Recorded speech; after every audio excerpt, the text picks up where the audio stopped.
Welcome into another episode of Steelers Afternoon Drive. I'm Zachary Smith. That's not Alan Saunders. Back off the weekend, we got my boy Derrick Bell joining me today, fresh off the NFL Combine. How we doing, Derrick? Doing well, man. Yeah, it's nice to be back on the pod, back home from Indianapolis from covering the combine. That was a really good experience. So yeah, feel like a lot of interesting storylines, a lot of ball to talk about. So I'm excited. 3-year vet now at the Combine, right? That was the third one for you. Yes, sir. Yeah, very unique experience. Yeah, shout out Allen, Steelers Now crew for sending me down there to Indy. It's awesome, man. Just getting to see those guys in person, getting to be a chance of the media availability, ask questions, get to learn more about these Mm-hmm. players throughout the process, and just the networking aspect of it, being so close to pretty much everybody in the NFL, getting to rub elbows with people, get different perspectives on things. It's definitely a unique experience and something that I really really enjoy doing. So yeah, happy about it. Derrick, over the last, I don't know, I feel like over the Combine week into where we are now, the conversation around quarterback has basically been reports just going back and forth, conflicting one another about the Steelers and their quarterback situation. I believe it was Saturday. Tony Pauline put out that Atlanta was close on a trade for Justin Fields, and it could be completed as early as or not like completed because it obviously can't be made official, but we would know of it by the time that the Mhm. NFL Combine was wrapped up. And then Adam Schefter comes out and says that Atlanta, like, really not hearing anything about them. He'd be surprised if it was Atlanta. They have their eyes on Kirk Cousins as a number one option, or Baker Mayfield if Tampa Bay can't work something out there.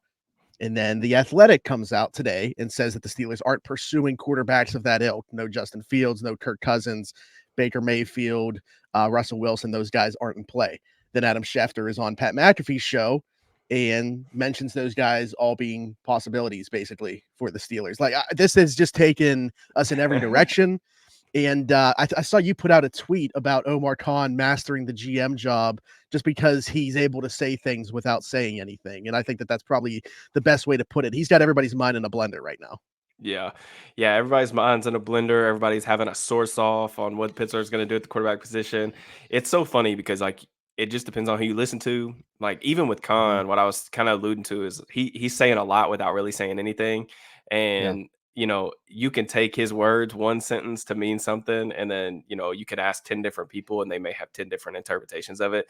I mean, I think you and I have really been on the same page with this the whole time, that it just seems like the Steelers are going to run it back with, Kenny Pickett, and they're probably going to bring in somebody like a Ryan Tannehill type of veteran to kind of come in and step in early on, like if he does, stumble out the gate, struggle, getting acclimated to this new offense. But it is going to be interesting. Obviously, the Steelers are one of the big players, I feel like, because they are in a unique spot. You talked about, Atlanta and, New England's been thrown out there, Minnesota, all these different teams. Well, we've got a quarterback class that the NFL is really high on. They've got as many as like potentially 5, 6 guys that could really go in the first round. The first four are Yeah. locks. So, but a Yeah. lot of those teams we mentioned, Atlanta, Minnesota, guys like teams like that, they're at the top of the draft board. So they may not want to put all their eggs in one basket to acquire a veteran when, they could potentially be in the market to trade up in April. So it's just really interesting. I feel like Chicago's in a weird place because they are bringing in Caleb Williams for a really, really early pre-draft visit. Like, he's supposed to Yeah. come visit in the next couple of days. They're going to get medicals for him. And I think if everything checks out there, it's going to be one of those things where the Bears are saying, okay, we are solidifying him as the number one pick. What are we going to do with Justin Fields? I don't know what the market's going to be. I think that is more intriguing to me than anything, just because I feel like that we talked about this, about his market not being what was going to be originally reported. So there's just a lot of different angles that I feel like are really interesting, even if I am personally tired of talking about the quarterback position a little bit. Yeah. Hey, you put it out there. I've said it too. When you don't have one, this is all you do talk about until It you find is. one. So, Yep. by the way, speaking of this conversation, we're recording right now, Russell Wilson just notified that he will be released officially when the league year starts on March 13th. So he will for sure be hitting the open market. That was fully expected to have happen, but now confirmation that he has even been told by the organization that will be the case. We'll see if the Steelers are in play, depending on which report you want to believe. They either definitely will be or definitely won't be in play for Russell Wilson. But like, okay, that's a case there. I want your opinion on that one. Like, Mhm. does it make sense to not be like, you're going to get him for like the vet min as he has an offset contract? The Broncos are paying whatever portion of the $38 million that the Steelers don't pay. Like, what reason do the Steelers have to not at least have a discussion about it? Yeah. So this is just my opinion, no inside knowledge or anything like that. I think the Steelers are and would be silly to not at least have those internal conversations about really all these guys. Like you mentioned, Yeah. we don't have a franchise quarterback on the roster, even if you do still have faith in Kenny Pickett to develop into a starting level quarterback. I mean, you got to have at least have these conversations amongst yourself and weigh the pros and cons. Now, for Russ in particular, he is a very difficult one for me to evaluate. You mentioned the advantage of, being able to get him on that offset contract, pay him pretty Yeah. much on the dollar. Russ, if you just look at like the baseline numbers, passer rating, touchdowns, interceptions, all that stuff, you would be convinced that Russ is still a quality, good to above average quarterback. But then you watch the tape and man, like he's such a limited player at this stage of his career. I was just saying we talked about the middle of the field usage. You're still It gonna be ain't pissed off happening with watching Russ. it. Yeah. Yeah. It ain't happening with Russ. Yeah. And that's the thing is that's how he's always been. But, Mhm. with these guys that are basically superheroes in a couple aspects of their game, and then, age or father time, lack of athleticism takes some of that that magic Mhm. away from them. What are you left with? And that's the thing with Russ is he's always been this unbelievable deep ball thrower, but he's always been a plus athlete, and he's not really that anymore. So how do you like constructing an offense around Russ's skill set? It's always been difficult. Like if you go look at really smart people that cover the Seahawks, they will tell you he's a really hard player to build around because he wants to play how Russ wants to play. There is no like trying to morph Russ into your offense. Like you have to move your offense around him. So would he Mhm. be an upgrade? Compared to what they had last year, absolutely. But I just don't know, is that the right move to necessarily make? Because if you bring in a guy like Russ, there is no quarterback competition or anything like that. He would be given the keys to drive this thing. Yeah. And I don't necessarily like the schematic fit with Arthur Smith's offense. Yeah. But Sure. he wouldn't be my preference, but I do think they should look into all options and just see, kind of what's available there. He's a heavily experienced quarterback. He's played in big games, stuff like that. And there are advantages. I just think, like I said, he's a super specific type of quarterback, especially at this age. So You mentioned the fit in the offense. Let's segue this by talking about another guy that I have, some questions about his fit in the offense, and also if he'll even be in the offense. And that's Diontae Johnson. Within the last, 48 hours, been a lot of trade chatter surrounding his name. Will the Steelers move on? There was obviously some very high highs and very low lows, just as recently as last year for him within this offense. 1 year left on his deal.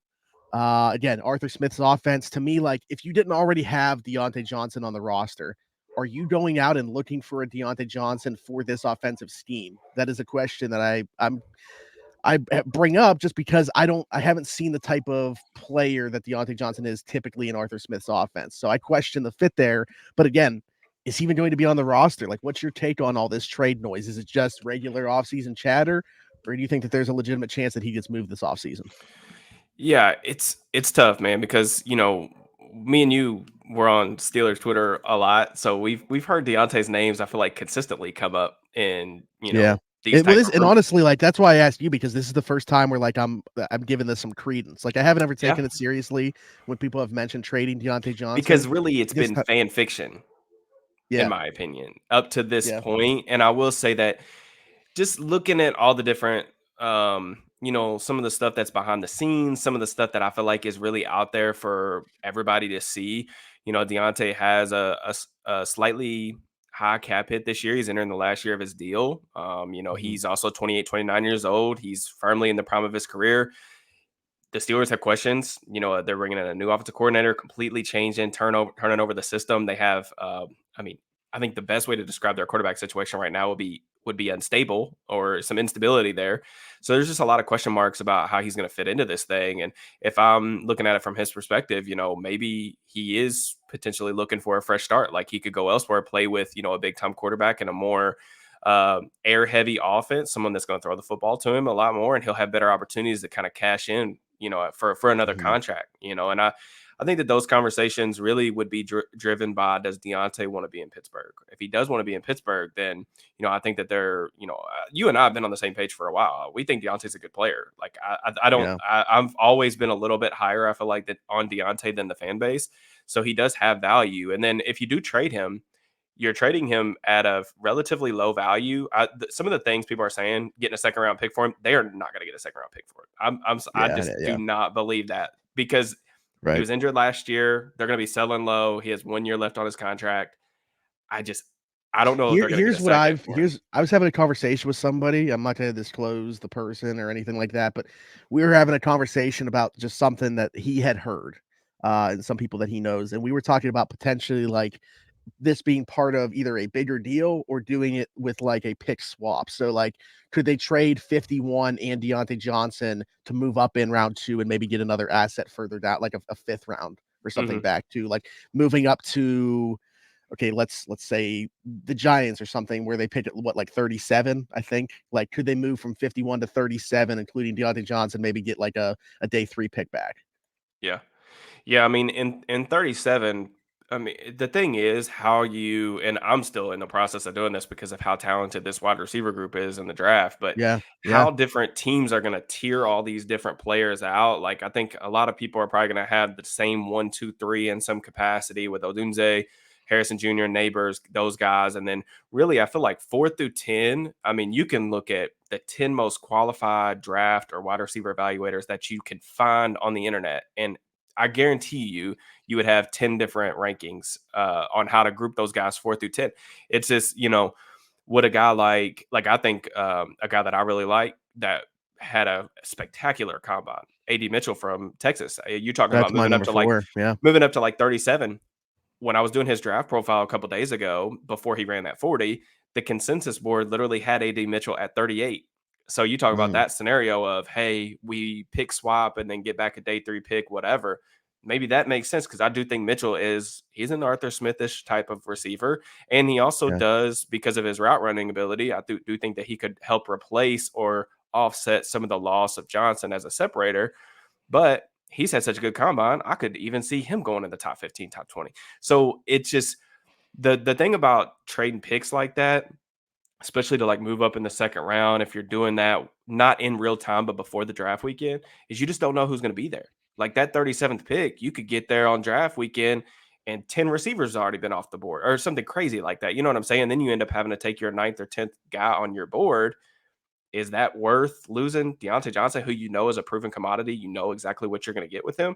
I don't know. I mean, it makes for a good conversation. Like I said, I think it more revolves around the conversation of, does Deontay still want to be in Pittsburgh? If he still wants to be in Pittsburgh, Sure. I think you can figure something out. I don't know that an extension happens, this offseason, but Mhm. it is a really interesting kind of conversation. I do think there is some validity on both sides as far as like maybe a fresh start would be warranted, but it's definitely going to be something that lingers, I feel like, over the next couple of months.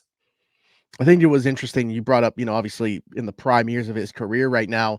Do you feel like we've seen him at his peak already? That might be a stupid question because of the quarterback play that he's had, but somebody said that to me, and I was like, maybe from a volume perspective, because like the touches that he got in 21, I don't think that he would get anywhere else. Like with Ben, his last year was basically being Mhm. force fed the ball. But at the same time, within these offenses that he's played in, he hasn't really been able to take advantage of being a 3 level player. The average depth of his target hasn't been what I think it could be if he was playing in a more explosive offense that was able to utilize him down the field more. So I think there's been some give and take in that area. But do you think that he still does have more to give, or do you think that we've seen, the best of what he has to offer? Yeah, it's tricky. I mean, at this stage of his career, is Deontay gonna develop into something more from a skill set perspective than what we've seen? I doubt that that's gonna be the case, but I also don't think that the Steelers have had the necessary quarterback play in place to take advantage of the actual things he does really well. You talked about just some of the separation ability, the route running, stuff like that. Wide receiver is all about, it's a product of quarterback play, man. And you look at some of the quarterbacks that he's played with, Ben after, tearing his elbow off. He's played with Kenny Pickett, Trubisky, Mason Rudolph. I mean, those guys, you look at the Duck? other guys that are in that top 20-ish receiver conversation around the league. I mean, who's played? Is there anybody who's played with a worse stable of quarterbacks? I mean, I'm trying to think like maybe Terry McLaurin from Washington. I mean, Oh the man, the yeah. list is really small. So do I think Deontay in the right offense with the right quarterback and the right environment and everything hits right? Do I think he could go out there and set a career high with receiving yards or touchdowns? Absolutely, 100%. But I just think finding that fit would be really interesting. Could he go to, if you swapped him and let's just say like Stephon Diggs, or you put him next to Stephon Diggs, could he go to Buffalo and be a high volume player, get 1,000 yards, and probably have a more earn himself into a higher paying contract next season? Yeah, I think that. But again, who's to say? It's all hypothetical at this point. Right before, I don't remember what episode it was on, maybe Thursday.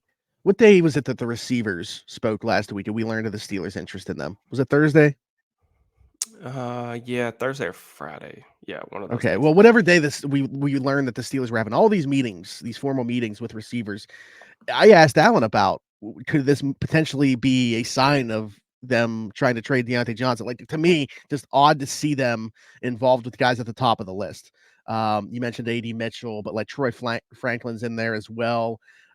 Keon Coleman, these guys at the top. And then on Saturday, we learned that they're having a meeting. They're bringing in Rome Odunze for a meeting. And like, okay, you're talking about a guy for sure top 10. There's some debate between him and Malik Neighbors, wide receiver 2. One of them could go as early as 5 or 6. So, really interesting that would be the case. What is your take on that? Actually, and this is perfect because you just watched more of Rome today. Yeah, it's really interesting. That was, it's kind of funny on my YouTube channel. I was doing all the recaps of the formal visits, and I didn't know about a Mhm. Dunze when I did the receiver one. But there have been Oh, a couple of these visits where I would kind of look at the camera and I would say, I wonder why they would be looking at this player. Like Byron Murphy from yeah. Texas was a guy where I was like, I Mm, hadn't really thought about this fit for the yeah. Steelers, but it's kind of an interesting one if you really get to thinking about it. When I saw that tweet come across my Twitter, Yeah. my eyes got wide, man. I was so excited about that just because I think it's cool. Like, do they have a shot in hell of going to get him? Probably not. But Rome's a fantastic player. I watched a lot of Washington games live, and like you said, I went back over the past 24 hours and watched his film.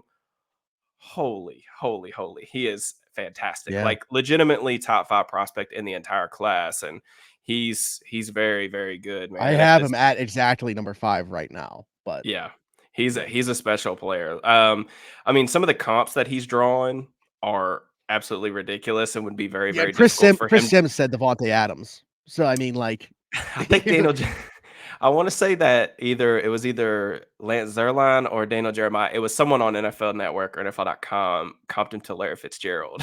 So I mean, it's like that's the type of player. But I mean, I don't want to say like I'm not trying to talk down about him. Like he is a mhm, fantastic player. It's like, but like that's the type of player and expectations that he's going to go into the next level with. I feel like, yeah. we are all anticipating Harrison Jr. and Neighbors and Rome to go in and be immediate wide receiver ones that have the ceilings of, legitimately top 5, top 10 players at the entire How position. how similar do you think it is to 21? You had Jamar Chase, Jalen Waddle, and Devontae Smith all coming out. Now there was some question about Smitty because of his Weight. size, Hmm. obviously, but the other two, like both going in the top 6, I think everybody expected that they're pretty much surefire wide receiver ones. Now I know Waddle obviously has Tyreek Hill on the opposite side of him right now, but he could be a wide receiver Yeah. one most places. Very good player. Yeah. I Yeah. mean, I was literally DMing with another guy who does draft stuff for another site, and we were talking about the receivers and just how to separate these guys at the top because like I said, I just watched Rome, and I really felt like I was trying to do the Fantastic Four level reach on trying to figure out weaknesses for him. I mean, there's not even some of the weaknesses for these guys.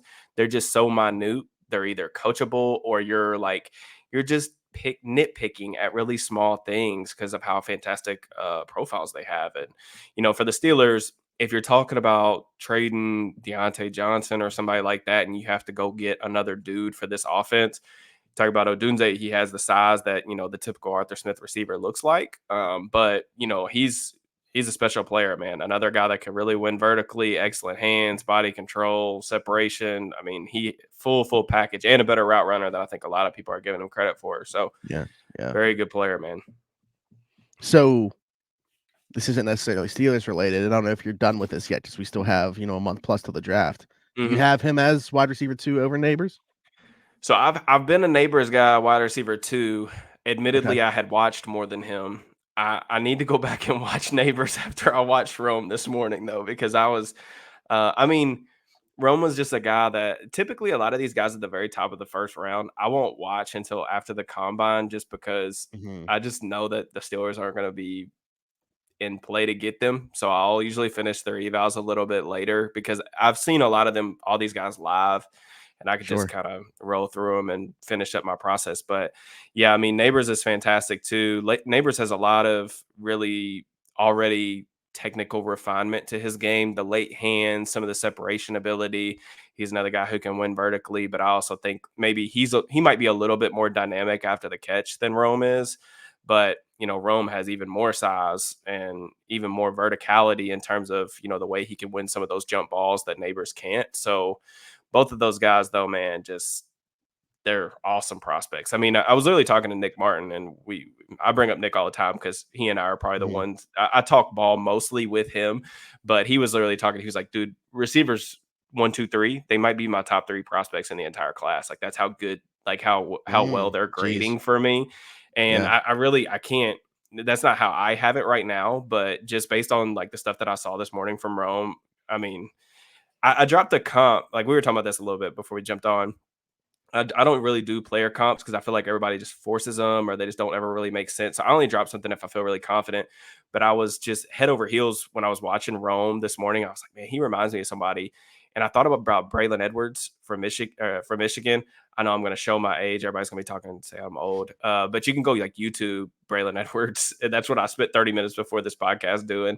But Mhm. really similar player, vertical ball winner, can use his size, leaping ability, some spectacular catches on film, and Rome's just a natural. He's a natural receiver, very good player.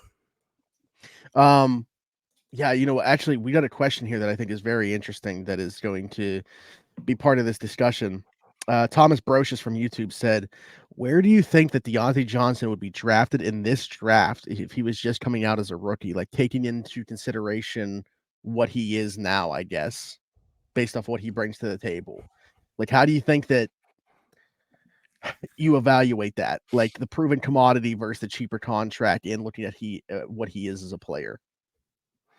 Mm, and I just want to make sure I'm understanding the question It's correctly. I Are think we it's a talking about? two-part thing. It's a two-part thing, Okay. I think. So, like, where do you think Diontae Johnson would be drafted in this draft if he's just coming out as a rookie? That's the first part of it. And then, like, how do you think that, like, all of this goes into affecting his trade value, being that he is a proven commodity, but you only have 1 year of him as opposed to Mhm. a cheaper contract, maybe with a little bit more of a question mark? Yeah, I mean, I think going back to when Deontay did come out, and the Steelers took him at the top of the third round, I think a lot of people were Ooh, a really lot of people surprised didn't know by who he that. was. Yeah. Yeah. Deontay was a guy, I think I still have the tweet somewhere on my Twitter, but he was a guy that I thought that if the Steelers double dipped at receiver, he was going to be a guy that they liked, just because I mean, everybody gave the Antonio Brown comp with the route running and just some of the similar ways that they separate. But, Mhm. I thought he was going to be a double dip candidate, meaning like early day 3. He was not a guy that I thought was going to be picked that high. Now, he's definitely made good on that value, no doubt. They've got Sure. enough production from him to warrant that. Now, him as a prospect, where he would fall in this class, that's really tough. I would say probably somewhere in the same range, like round 3-ish. I mean, there's just so many because the things about Deontay, I think that to his credit, he's gotten a lot better. Like one of the things that I remember about him coming out was, he was good against press, but I thought that throughout the route, like bigger cornerbacks and stuff could body him and be physical with him and throw him off the route, especially at the top of the break.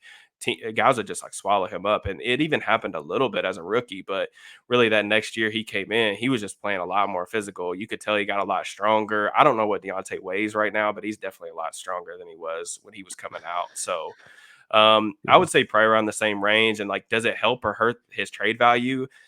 I mean, I think that every team probably values the receiver position differently, right? Like some teams probably want Mhm. to just draft and develop. Some teams spend in free agency. I think it really just depends on organizational philosophy.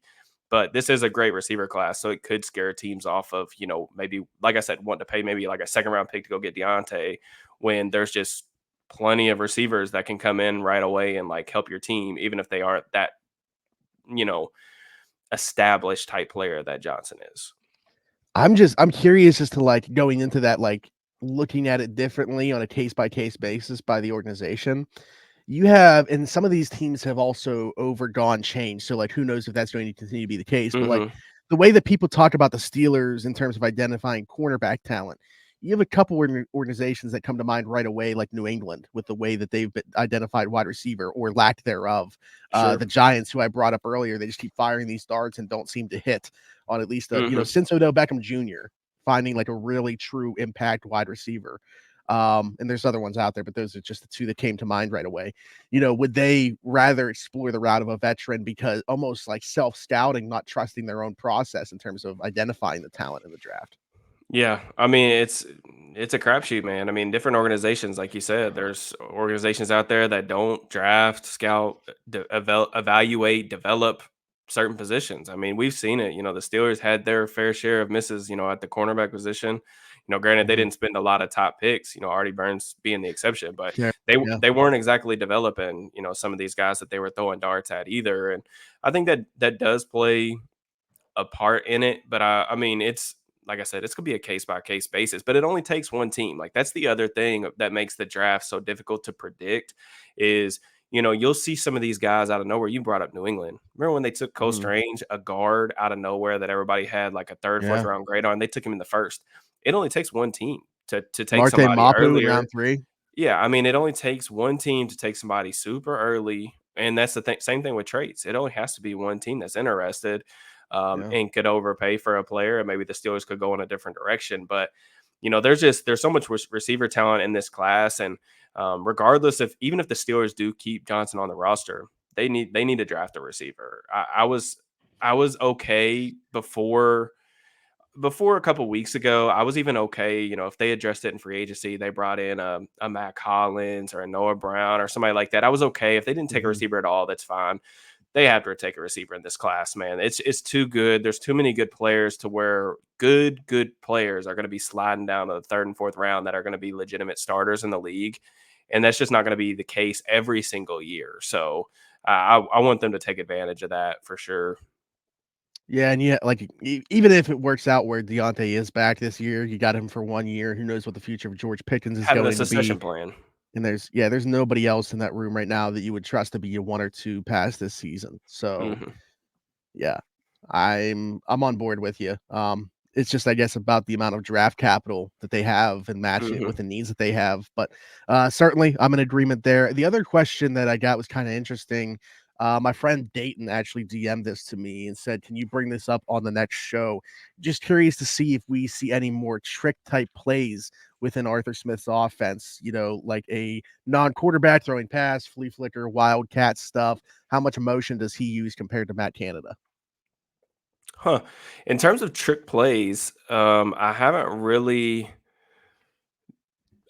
noticed anything crazy in particular, but I will say that Derrick Henry threw some passes Yeah. that I remember in the red zone. They kind of used almost like that Tim Tebow kind of fake quarterback draw with him and the Wildcat, and then he would kind of throw the ball over the top.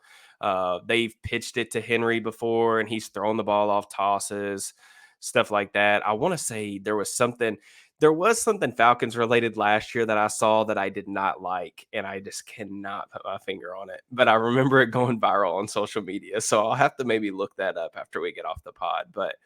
Um, but yeah, I definitely think that it's going to be a different offense, man, for sure. Like no doubt, it's going to look different, and I definitely think that that's a good thing. Sorry to bring the conversation back full circle, but we have a couple minutes left here, and it just kind of I want to go back to the Fields thing. Hmm. Of course, I want to keep talking quarterbacks. Um, but You and everybody there's. else. Do you think that this is all smoke, or like because it seems like there's not as that much interest? Like it seems like okay, if let's go with the presumption that the Steelers are interested, depending on the price, and they're Hmm. asking around about it. Atlanta, despite hearing, if you want to listen to certain reports they're not even that interested because they want Kirk Cousins or Baker Mayfield or a veteran. The Raiders, who have Luke Getsy as their offensive coordinator, who just worked with Justin Fields, like, is there not much of a market there? And like, what do you ultimately think that he ends up getting traded for? I do think you asked a two-part question just a second ago, and I don't think I answered both. But did he say something about motion? Oh, you're right. Yeah. Okay, The amount of motion control. Atlanta's been like top 10, top 11 in motion since Okay. Smith was there over the past 3 years. So yes, there will be like more. It's not the amount of motion; it's the purpose you're using the motion for. I just want to be clear about that. Nothing, Matt, like purposeless motion does not do anything to defenses. That was something that was a Matt Canada Yeah. thing. But in terms of your question about Fields, I mean, this was my thing all along, man. Like the fifth year option being looming. A lot of the quarterback needy teams are kind of in that top 12, top 13 kind of trade up window. So I don't know who all's going to really be all that interested. I mean, I don't think that his value is here, but Ben Solak this morning tweeted out that an interesting proposition would be Cleveland trading for him I saw that. for Yeah. a day 3 pick because they don't have like a lot of people are rightfully I think skeptical of Deshaun Watson and this would give you kind of a cheap But that's not backup. picking up a fifth-year option, right? I Because don't think so. yeah. No, you couldn't if you were them. But like he would give you kind of a backup option this year and then say Deshaun gets hurt again, he's not good. It does give you somewhere to pivot maybe. I don't really know. Again, that would be really Yeah. concerning to That's me. weird. I have said for I feel like a while now. I feel like the compensation for Fields is going to end up being like a third round pick. Maybe there's some conditions on that pick, or there's a third round pick and a day 3 pick the next year that have conditions on it.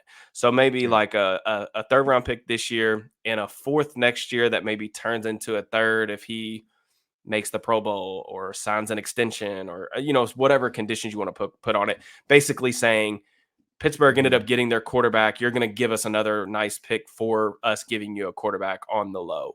But I do also want to point out, like, I think people have gotten weirdly, and this has always actually been my take. People have gotten weirdly obsessed with like the quarterback contracts. I just do not.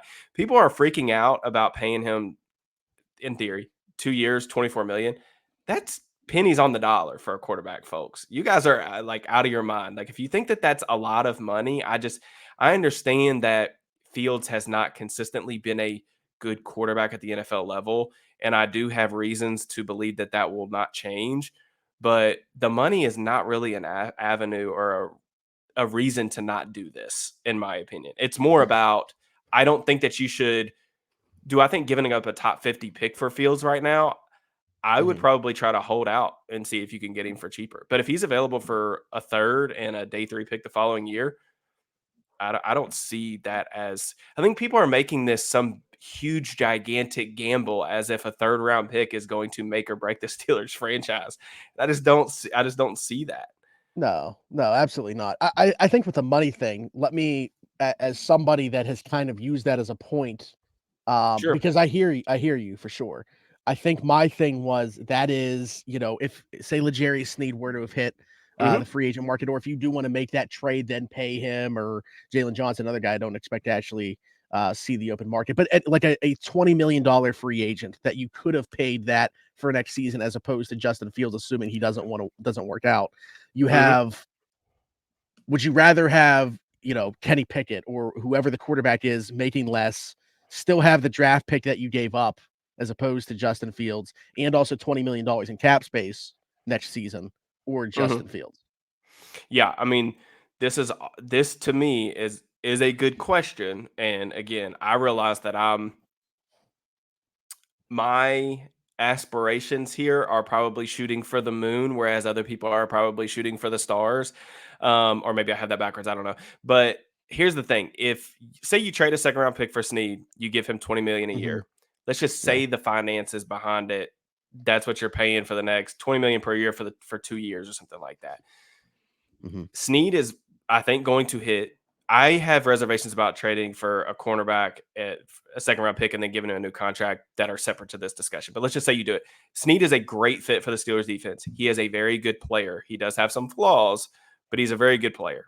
Would instantly upgrade their defense. They would be should be a top 5-ish defense if everybody stays healthy, which is great. What does a top 5 Steelers defense and Kenny Pickett, based on what we've seen, where does that get you? Yeah, I mean, hope maybe a playoff win. I don't know. Yeah. Yeah. Like you're shooting for the playoffs. Now, Snead at his very best, I think, is a top 5, top 10-ish cornerback, which you're going to be paying top 5, top 10 money for him Mhm. and a second round pick to acquire him. what happens if the Steelers trade? We'll just say a second round pick because to make it even across the board. What happens if the Steelers trade for Fields and he hits? Then what type of conversation are we having? It's a different conversation. If Fields hits, we're talking like at the top of the top. Like if he hits his ceiling, we're Yeah. having a different conversation. The Steelers are back in the running for playing for division titles, winning playoff games. Now obviously that is a much less likely scenario.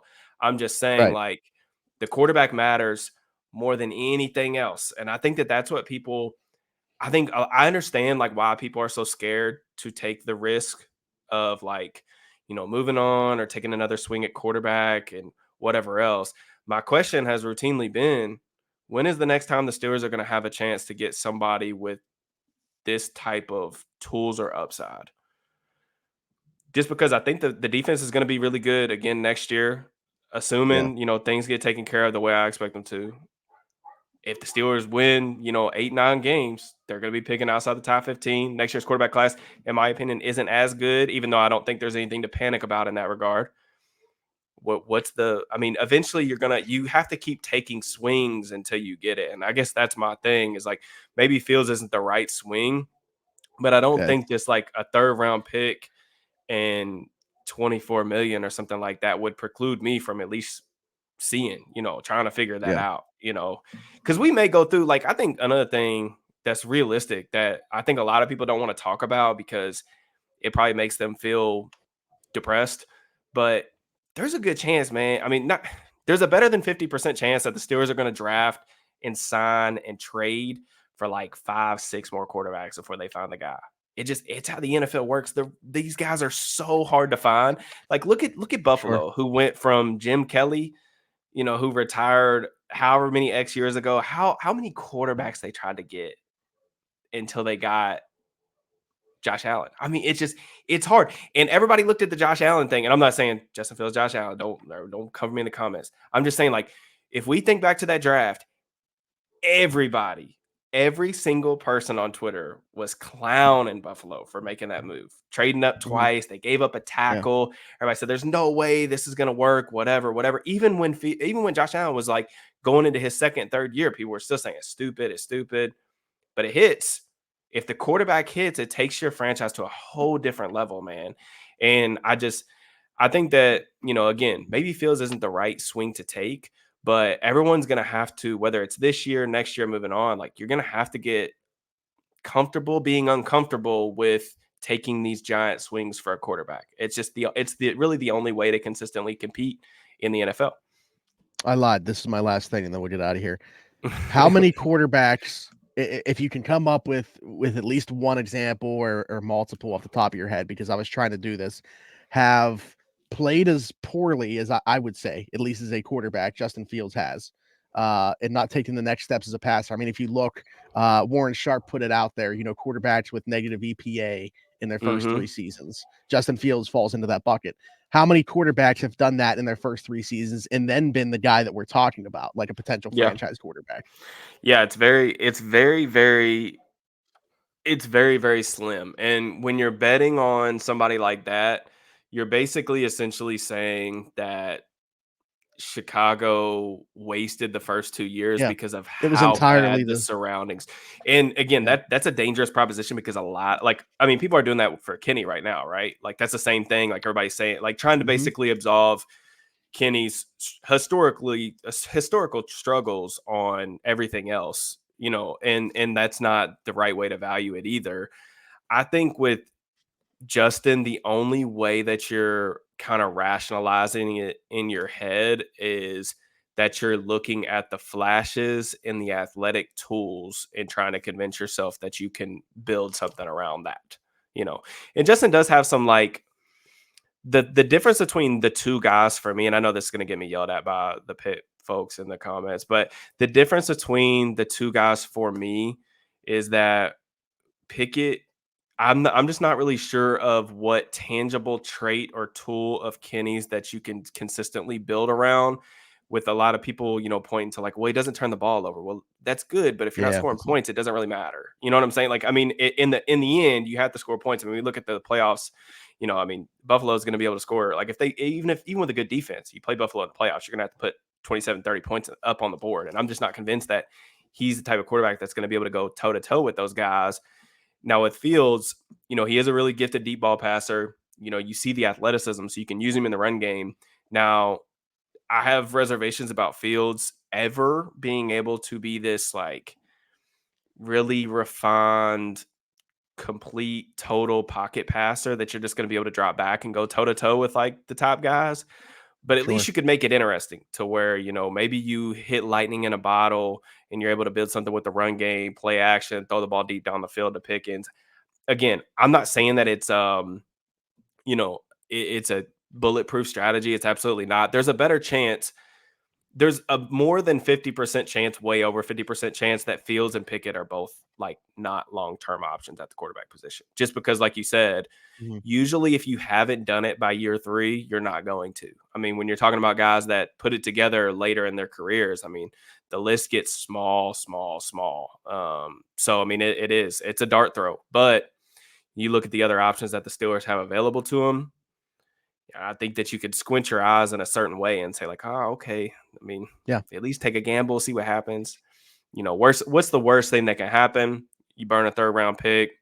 Maybe you lose another game or 2, but you go up in the draft order a little bit the following year, put you closer to the next quarterback. I mean, my thing is like, I just don't, maybe it's just me and the way that I look at it, but I want to take as many big swings at the plate as I possibly can. And then I'm just praying to God, even if I draft or, even if my team that I'm rooting for bats .100 and hits 1 out of 10 times, I'm just praying that one is a home run. Cause if you get the home run, you're good for 15 years, rather than like trying to go up there and you just keep bunting your way to all these singles. And then 3-4 years later, you're like, man, we don't have this guy isn't enough to get us over the hump, So for me, I'm big swinging. That's just my mentality when it comes to quarterback position. I know like not everybody feels that way, but that's just me.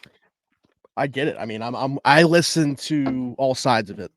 And I think it's very interesting. And again, this is what is going to dictate the conversation. So we do have that guy. So hopefully sooner rather than later we do. And it doesn't take us, 6 or 7 different guys making stops here to finally land them. But Derrick, we'll get out of here. Tell the people where they can find you. Yeah, man. At Steelers_DB, Twitter, YouTube. Don't be yelling at me in the comments over Fields, man. Like I don't. Everybody's already done that enough. Like I said, I ain't trying to. I want to be absolved of all quarterback conversations as soon as this is over for at least like a calendar year. Yeah, there you go. Yeah, be sure to check out the YouTube. Derrick just crossed 5K on his personal YouTube. So shout out to everybody showing love over there and, crossing paths with the Steelers Afternoon Drive and all the Steelers Now content. Thank you If you're so subscribed much. to both, that makes you even better in our book. Like, subscribe, hit that notification bell here. Leave us a 5-star review if you're listening somewhere else, Apple, Spotify, wherever you get your podcast from. You can find us there. I'm Zachary Smith, PGH for Derrick Bell and myself. Thanks for jumping in. Take another ride on the Steelers Afternoon Drive.